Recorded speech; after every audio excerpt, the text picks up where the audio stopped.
bonjour, et nous voici pour une petite vidéo un petit peu différente que d'habitude. Il ne s'agit pas d'une méditation ésotérique, mais d'une petite méthodologie pour pouvoir un petit peu voir comment ça se passe pour tirer les cartes mantra ou de guidance.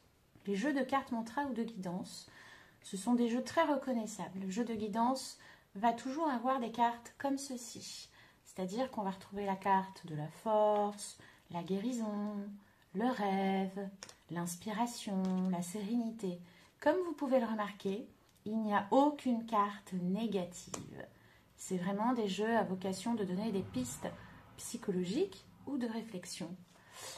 Et puis, il y a le jeu mantra. Alors, vous pouvez déjà en avoir un qui est particulier, que ce soit celui-ci ou un autre modèle. C'est un jeu qui purement va donner le mantra. Comme par exemple ici, le flow de la créativité.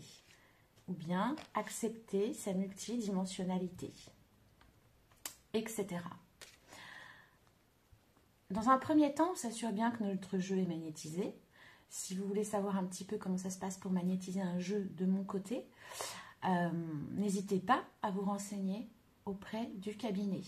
Il y a des initiations pour ça et on peut voir ensemble comment accroître les dons ou bien un petit peu plus les cibler, les faire évoluer et surtout toujours, comme je le dis, être maître de son don. Une fois notre jeu bien magnétisé, on va le prendre en main tout simplement. On le prend en main comme d'habitude en mettant bien notre fluide du troisième œil et on va attacher une formulation particulière.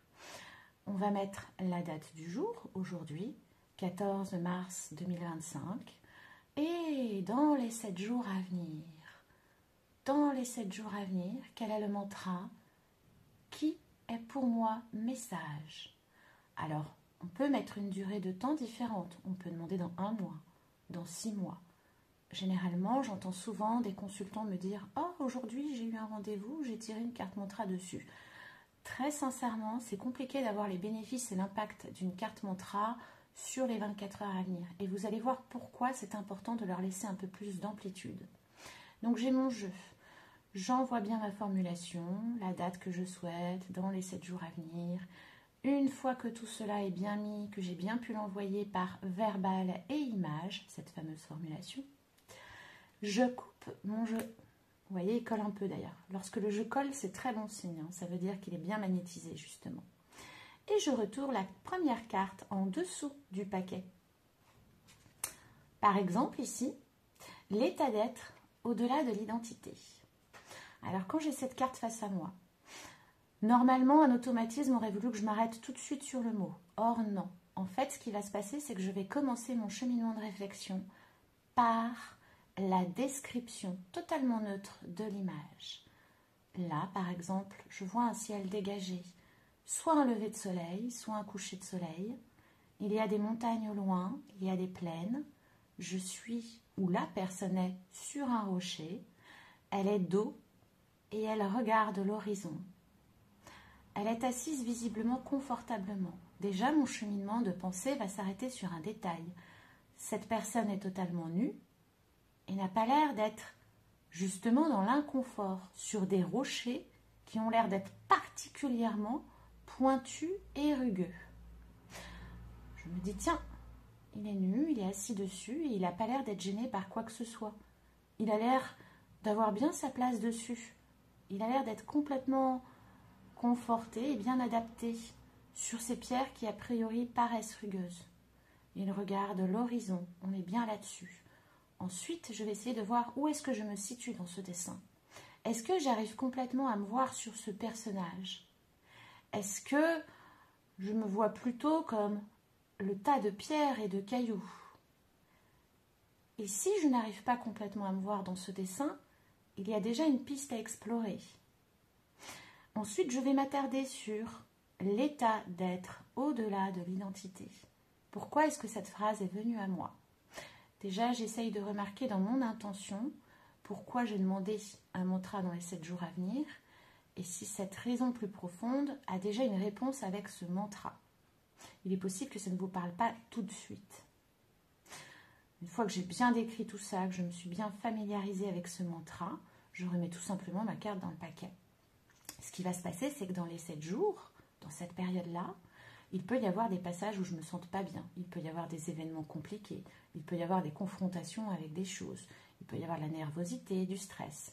À n'importe quel jour de ces 7 jours, lorsque ça arrive, à n'importe quel moment, dès que je vais ressentir la sensation d'être sans issue ou de ne pas voir cette issue, je vais prendre ma carte mantra. Même si ce n'est pas forcément un domaine complètement lié à notre première intention. On reprend la carte mantra et je la redécris de manière neutre, déjà pour calmer l'anxiété liée au passage. J'essaye de me voir dedans, j'essaye de voir comment résonnent les mots face à ce que je vis dans les 7 jours et le fait de l'avoir prise en main parce que ça ne va pas. Et arrivé à la fin des 7 jours, au dernier jour, je vais reprendre cette carte mantra encore. Mais cette fois-ci, ça ne sera pas dans la même démarche. Je vais la reprendre comme la première fois, l'analyser de manière neutre, voir le mot et cette fois-ci, voir comment dans les 7 derniers jours, elle s'est intégrée. Est-ce que je peux retrouver ce mantra dans les 7 derniers jours? Qu'est-ce qui s'est passé les 7 derniers jours? Est-ce que s'il y a eu un moment où j'ai eu besoin d'elle dans les 7 derniers jours, est-ce que ça résonne toujours de la même manière? En fait, c'est une méthode qui vous permet de vous retourner et de vous rendre compte un petit peu comment le mantra a été évoqué dans la semaine et ça permet surtout de dézoomer la situation. En fait, ça va stimuler presque votre couronne et votre capacité à vous élever vers l'intention de « je comprends ». Donc on se retourne derrière soi et on voit ce qu'on a parcouru dans les 7 jours et comment la carte s'est inscrite dedans. Naturellement, pour les fois suivantes, ça va être beaucoup plus simple. Le trajet de pensée va être plus simple et l'explication va être plus simple. Et le besoin de revenir sur cette carte pendant la période, si ça ne va pas, va se faire de manière plus naturelle. Vous pouvez demander un délai dans le mois à venir, dans les 3 jours à venir, dans les 6 mois à venir. Quoi qu'il en soit, il faut lui laisser une amplitude au-delà des 24 heures. Pour un jeu qui va être de guidance, par exemple comme celui-ci, le jeu des très mignonnes petites fées, ça va être exactement pareil. On va tomber sur cette carte d'avenir et on va faire le même trajet. La première fois, on analyse, on fait le cheminement de pensée par le dessin. Vous allez vite comprendre qu'en analysant le dessin de manière neutre, le cheminement de pensée va aller tout seul. On va commencer à comprendre plein de choses. On va s'arrêter sur des petits détails, surtout sur ce genre de jeu où il y en a beaucoup. Elle regarde son reflet, par exemple. Comment est son reflet? Comme tout à l'heure, avec la personne sur les rochers, est-ce qu'il y a un détail qui nous interpelle? Dans les 7 jours donnés, ou la période que l'on donne, à chaque fois, on va la reprendre en cas de problème, de soutien, de confrontation à des choses, de sensation d'anxiété. Et à la fin des 7 jours, on reprend de manière neutre l'analyse, le mot, et on se retourne pour voir comment cette carte s'est intégrée dans la période donnée. Vous allez remarquer que peut-être entre le premier jour où vous l'analysez de manière neutre et le dernier d'une manière tout aussi neutre, il y aura peut-être des changements. Peut-être que vous allez vous dire « Tiens, c'est marrant, la première fois, je n'avais pas vu ce détail. » Ou « Tiens, c'est marrant, au début, j'arrêtais pas de porter mon regard sur le reflet, alors que maintenant, c'est plutôt elle que je regarde attentivement. » Ces petits mouvements, ces petits changements sont très importants. Déjà, ça veut dire qu'il y a bien eu un processus ou un mouvement dans la pensée, qu'il soit conscient ou inconscient.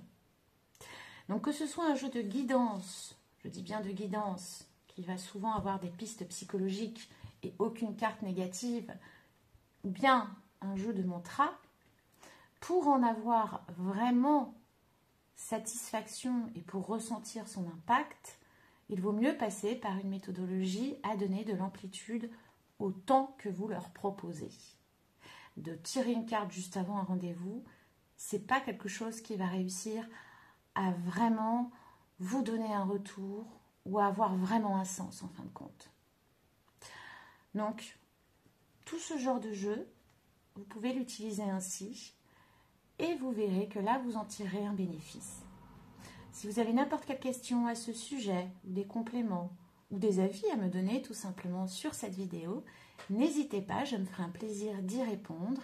Et n'oubliez pas que le cabinet est à votre disposition pour toute prestation, aussi bien pour des initiations que pour vous éclairer de toutes les manières.